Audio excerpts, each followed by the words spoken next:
Orian, acho que vale a gente então ficar um pouco mais nos Estados Unidos para falar sobre o presidente Donald Trump, que já vinha se colocando, né, como esse grande apaziguador, que ele muitas vezes vai precisar usar da violência, mas para conseguir a paz no mundo, para conseguir retomar democracias. Ele começa o segundo ano do segundo mandato dele dessa forma, com o ataque à Venezuela, a retirada do Nicolás Maduro, agora com o segundo ataque, 2 meses depois, quase, no dia 3 agora faria 2 meses do Nicolás Maduro, e com a morte, com a execução do Ayatollah Ali Khamenei. Ele está seguindo também, além de diversos motivos ou diversos panos de fundo, diversas intenções, tentando o Nobel da Paz. Esse ataque agora ao Irã faz ele se aproximar ainda mais disso? Só se a FIFA decidir criar outro prêmio Nobel da Paz para dar para ele. Ele anunciou... Bom, acho que um ponto importante de dizer é que é fácil começar uma guerra, mas é difícil terminar uma guerra e terminar bem. Então, eu acho que talvez esse a grande lição que o Trump ele pode aprender com o Irã, com tudo isso que ele está fazendo. Ele anunciou objetivos de guerra que são objetivos bastante ambiciosos, são vários deles que ele divulgou naquele vídeo de 8 minutos que a gente assistiu diversas vezes ontem, né? Falou em destruir os mísseis iranianos, toda a indústria de mísseis, aniquilar a marinha do país, acabar com os grupos armados, aqueles grupos aliados do Irã na região, impedir que o Irã ele obtenha uma arma nuclear, falou de exterminar membros da Guarda Revolucionária Islâmica. Então, são realmente objetivos ambiciosos e o problema é que quase todos eles dificilmente vão ser alcançados apenas com bombardeios. Então, dá sim para destruir grande parte dos mísseis, da marinha, até do programa nuclear, mas nada impede que o Irã, eventualmente, ele reconstrua tudo isso no momento em que as bombas pararem de cair. Eu não vejo que os Estados Unidos vão continuar lançando bombas eternamente contra o Irã. Então, vale lembrar que o próprio Trump ele disse no ano passado que o programa nuclear também ele tinha sido completamente destruído, sendo que agora a gente observa que não. Se foi completamente destruído, por que precisa voltar para fazer mais ataques contra esse programa?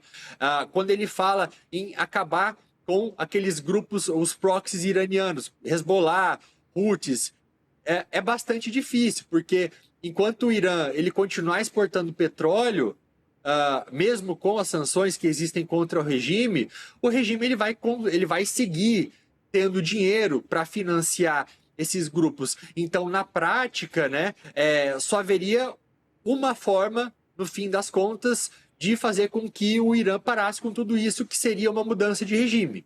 E também não é algo que o Trump vai conseguir fazer com tanta facilidade. Até mesmo porque a grande dúvida que surge agora é o que vem. De verdade, assim, é uma pergunta para a qual todo mundo que está analisando isso está levantando hipóteses, mas ninguém tem uma resposta.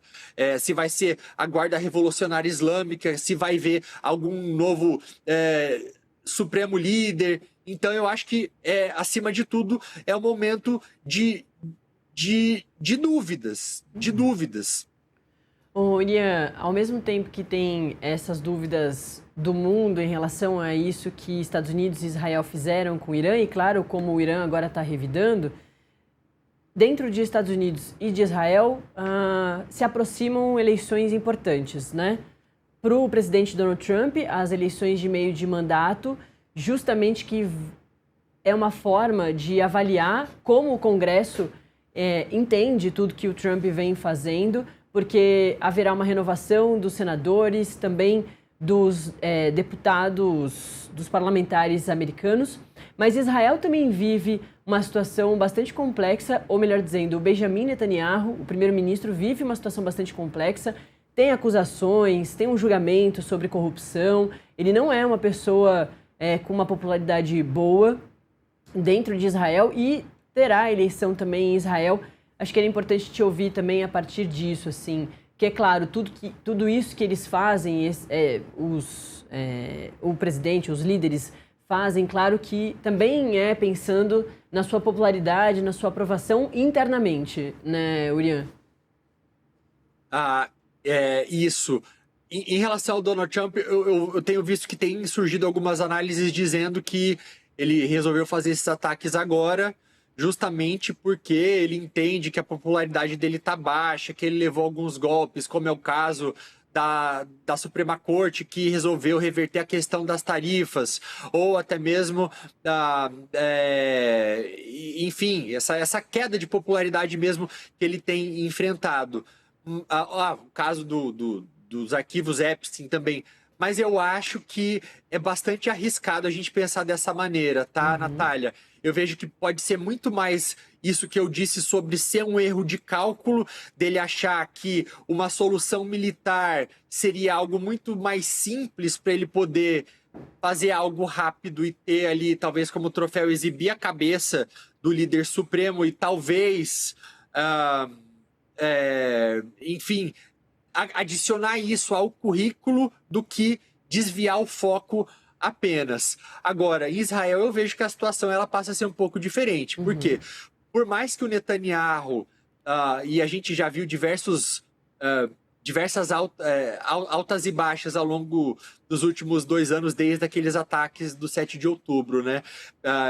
No primeiro momento, com o Netanyahu ele sendo culpado por não ter conseguido proteger, de fato, o Estado de Israel. Depois ali surge todo um movimento de união nacional, e aí ele volta também a derrapar um pouco, mas eu acho que algo que ele vai conseguir explorar bastante, e aí isso não é algo que dá para tirar do mérito dele, é o fato de que ele conseguiu enfraquecer as forças dos proxies iranianos na região. Ele praticamente derrotou o Hamas militarmente em Gaza, por mais que o Hamas ainda ocupe uma parte menor do território. Ele conseguiu acabar praticamente também com o Hezbollah no Líbano. Houve, para sorte... no site. Houve a queda do regime na Síria também. Agora, com esses ataques feitos de maneira conjunta com o regime norte-americano contra o Irã, talvez o que ele tenha conseguido de mais importante, que nenhum outro líder israelense conseguiu, seja justamente isso. Não apenas fazer com que os Estados Unidos venham fazer um ataque ajudando Israel, como aconteceu no ano passado, mas fazendo operações inicialmente conjuntas com Israel. Então, quando ele mostra que a maior potência militar do mundo está ali ajudando a proteger Israel, eu não acho que ele consegue um cabo eleitoral melhor do que isso para as eleições que se aproximam. Urian, ainda falando de Estados Unidos,